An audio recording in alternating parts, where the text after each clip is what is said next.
Well, thank you very much, Kazaryan with TechFreedom, for joining us for this episode of Policy Gone Viral. We appreciate you taking some time out of your schedule to discuss kind of the technology implications behind the pandemic response and so forth. Before we jump in, just first off, how are you doing? How are you managing all of the kind of I hate saying the new normal, but everything that's going on right now? Thank you for having me. I'm doing okay. Hello, Florida. I hope you all are doing fine. I heard you take a lot of retired people in recently, so good luck with that. We got Gronkowski to come out. Yep. Yeah. Good luck with all of that. We're doing fine. Drinking my coffee. You're not bitter at all. I'm not. No. I mean, you want to have a 43-year-old banged up quarterback and a banged up tight end? They're all yours for a lot of money. We'll be fine in New England. I'm doing fine. I stayed up too late watching The Last Dance, which is the only piece of entertainment we have right now. It came out at the perfect time, I will say that. Yeah, I mean, they moved it up. I think they moved it from June to now. So thank you, ESPN and Netflix. Anyway, highly recommend if anyone is missing sports like I am and feels the need to trash talk Florida. A great plug indeed. Well, let's talk a little bit about kind of the concepts behind the technology implications of this. I mean, before the pandemic hit, there was a lot of talk about, some people would call it a tech clash, kind of this backlash against whether you want to call it big tech or technology space innovators. Where was that at, and kind of what are we seeing now that everyone's having to rely so much on it, day to day just to get by? So I think we should start at even earlier. So when first, technology companies came to the scene and changed our everyday lives, early 2000s, even 2010, kind of going from there. They were these sweethearts of everyone. They were sweethearts of the public. They were sweethearts here in Washington, D.C. Everyone loved them. They were like these quirky people who started in their mom's garage or dorm room and dropped out of school. And it was also kind of cool and innovative. And they were bringing, world peace to us. And they're having all this high level ideas. And then around the time I got into tech policy, so I didn't enjoy actually the love stage of this. I got in right around the time when the walls started closing in on tech. So around 2014, 15, 16, there have been a series of mix-ups, incidents at different tech companies in different areas, from privacy to handling content moderation. And it was also the time when the 2016 election happened, and that was a turning point, obviously, for our country and society. The political discourse got more intense, and technology was now a fair topic to be included in that discourse. A lot of politicians have started aiming their jabs at tech companies for different reasons, to gain political points, sometimes fair criticism. I would say that it definitely became a very successful platform to run on for a few members of Congress, not looking at Josh Hawley or calling him out personally, but, Josh Hawley. So that kind of became a playbook. And what I really disliked about the tech clash wasn't the criticism, because there was some fair criticism and then there was some unfair criticism. It was how they bundled everything together. Tech was evil now. Everyone from the big company to a small company would suffer consequences of potential legislation, and some legislation that passed, because it was one perception of the whole sector. And I honestly perceived it as a very dangerous one. I'm personally born and raised in Russia. I'm Armenian. I went to college there. I moved here. I've seen kind of the world from the European side, from different sides, developing countryside, and technology has been such a crucial part in American dominance in the last 2 decades. So kind of now American politicians going in on tech sector has been a big question for me. I was like, why are they doing this? They're knocking down their own power. So as we were having this conversation, we've had this huge challenge of the pandemic happen. And let's be honest, if it wasn't for technology, we would be I don't know. I mean, we're hanging by a thread right now. If it wasn't for technology, like, I don't know where we would be as a country economically, socially, mentally. Imagine not being Yep. able to check in with your loved ones, or, Yep. just talk to you guys, wonderful people. Yeah. This very interview is happening as a result of innovation in the tech marketplace. So looking at, definitely there's concerns, or have been concerns, valid and otherwise, at the federal level.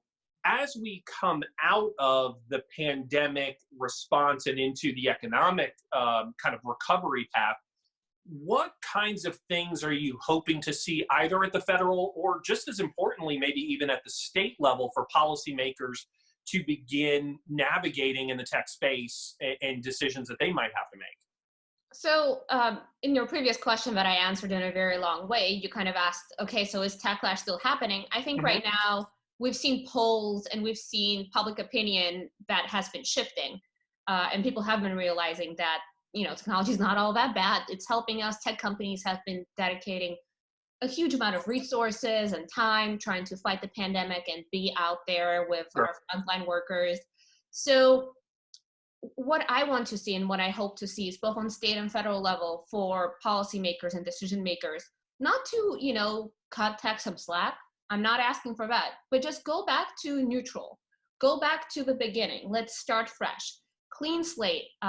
Let's talk about the implementations and, consequences of regulating technology now that we've seen what happens if we don't have it. Or, look at other countries that don't have as developed of an innovation sector as we do. They're not doing as well. Sure. So I think that's what's important to keep in mind as we start our economic recovery. And it's a long way to go. I would imagine tech is going to have to play a very big role in that recovery. There are inevitably going to be disruptions in industries that may not recover, and the tech space and innovation is going to have to fill some of those gaps. Absolutely. And honestly, I'm a lawyer, I'm a policy person, so I might not be the technologist to predict what sectors tech is going to fill out, but we've seen that it always finds the voids and the gaps and kind of goes in there and tries something out. We have, in the tech circles, always used the permissionless innovation kind of buzzword. And that's what we need right now, is we need to give the green light to these companies to go into these spaces and innovate and maybe create more jobs and more opportunities for labor. Look at the sharing economy, which was something that existed before. Now it's under duress, but also shifting. Like, there are things like TaskRabbit and Instacart and, Uber and Lyft are still working and kind of helping us still have some kind of a functioning society. Well, let's dive a little bit into that, Ash, because you recently had an op-ed published that talked kind of about a unique partnership between Apple and Google. Tell us a little bit about how that's working to manage the pandemic we're currently in right now related to COVID-19, but what it looks like for future pandemics too. Absolutely. So as we try to think through and figure out when and how to reopen America, one of the main things is going to be to make sure there's no second wave, or there's, no more community spread of the virus. And the main tool of that is going to be, before we find a vaccine, is going to be individual contact tracing. As of right now, individual contact tracing is done by investigators, public health officials, and it's very labor intensive. And I think Scott Gottlieb, former FDA, he just said that we need 46 billion of investment. Part of it would go into 108,000 new trainees to do contact tracing, which is literally an army. We would need an army. And Apple and Google stepped up. They, a couple of weeks ago, announced that they're developing this kind of tool to help public health officials do contact tracing. And it's going to be based on your kind of phone's Bluetooth technology. And I would say that it's very privacy oriented before we go into it. So companies are not going to know if you tested positive or not. They're not going to know your location. They're not going to track that. They're not going to know who you had contact with. It's just going to go into public health officials database. They're going to ping you if you were in contact with someone who did test positive. So that way individuals can self-isolate and stop the spread so it doesn't go back to the community level. And I think this is a great solution, private sector solution versus we've heard, I'm sorry, I'm laughing. It's just so scary. We've heard that Jared Kushner, advisor to the president, is looking into creating a national surveillance infrastructure to do the same contact tracing, but basically done by the government. And we all know how those usually end. Not great.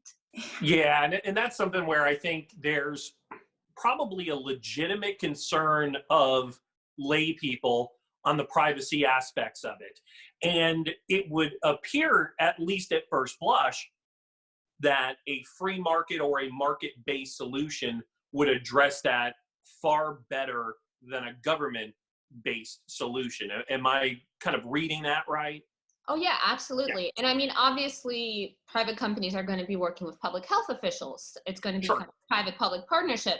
But we've seen this happen before where government would put like gag orders on companies, get access to the databases that we have. So we have to stay very vigilant. We have to demand that there's transparency in what exactly the government is doing as the private sector is kind of developing their encrypted, safe tool. Like we have to make sure that government law enforcement agencies don't have access to the databases that public health officials have. We have to make sure that there is a sunset on this authority, right? Mm-hmm. Because it means that it runs out at some point. We can't have it open-ended. I mean, it's been now 19 years since the tragedy of 9/11, and we're still reforming the programs and the surveillance authorities that were passed back then. So we have to be very, very conscious of government kind of seeing that, you know, a lot of people are ready to give up their privacy to, you know, have their lives back, save our people, have their jobs back. And that's not how we should allow it to happen.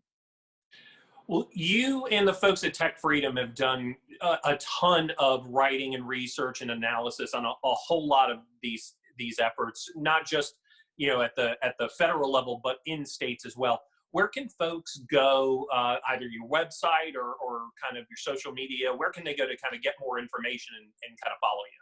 Right. So techfreedom.org.